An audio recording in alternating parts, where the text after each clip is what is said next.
this. I'm just going to read through this real quick, and I'm just going to put how I feel about this at the end of it. Artist drummer Rebecca Franco painted a George Floyd memorial in Phoenix last year started a conversation about the Minneapolis man's death in police custody. But after complaints from residents and active vandalism earlier this year, Franco painted over a mural Friday. Alright, the mural showed Floyd's face on a trial bill and included the title hashtag the price of Black Lives Matter. Alright. The events leading to Floyd's May 2020 death, from which former Minneapolis police officer charged with the murder on April 20, which sparked Floyd's alleged attempt to use a counterfeit $20 bill in his store.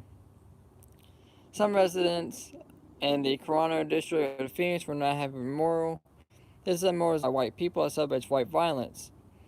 One resident said it creates a space for black people to continue to be traumatized. Memorial got the face, which created an opportunity for more black trauma at it. West also claimed that no black residents were involved in the creation of the mural. Mural came out of nowhere. West said not one black person was involved in the making of this mural, putting it together, or designing it. Oak Street is full, is beautiful, well thought out mural. This mural is an absolute atrocious representation of white violence and assault of black excellence person. Alright, now, I tell you right now, and I said it, as soon as she made that memorial, she should have known that there was going to be violence everywhere. She should have known that it was going to be defaced.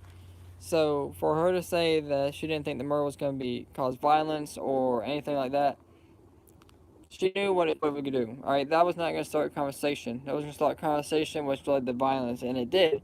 And the murder got defaced multiple times, and she kept fixing it until just now. Now, as far as it representing white violence and a space for black people to be traumatized, that is one of the stupidest comments I've ever heard in my life. Alright, so you're telling me you want me to believe that some random person just painted this to create a space for white people to vandalize it and for black people to continue to be traumatized? That's stupid. Alright, if that was the case, she would not have put all that time and effort into it. She would just put his face up there, and she wouldn't have kept redoing it. She would just made that one and let it get vandalized and let people write whatever they want on it.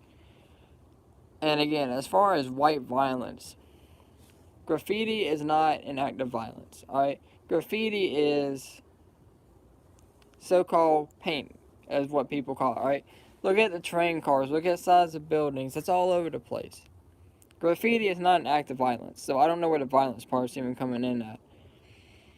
And as far as black people being traumatized, alright, again, a lot of people might hate me for this, but are the same ones out in the streets yelling, no justice, no peace, no justice, no silence, black voters are, Black Lives Matter. Those are the same ones out in the streets blocking traffic. Same exact people, alright? That's not a place for black people to be traumatized. You didn't even know it was there until you got defaced. Again, the media is part of the problem here. Alright, but that was not a place for white violence or black people to continue to be traumatized.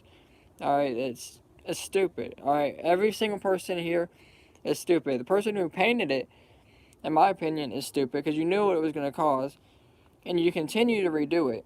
Alright, the people who are saying this is white violence and it's a place for white people and it's a place for black people to be traumatized, y'all are stupid also. Alright? It's stupid. Just when you think you've heard it all, people get more and more stupider every day. Alright? Now, that being said, that's it for this video. Again, I'm going to try and do a longer live stream tomorrow, maybe an hour, 2 hours if I get around to it. But let me know what you guys think down in the comments below. As always, thank y'all for watching, and y'all stay safe out there.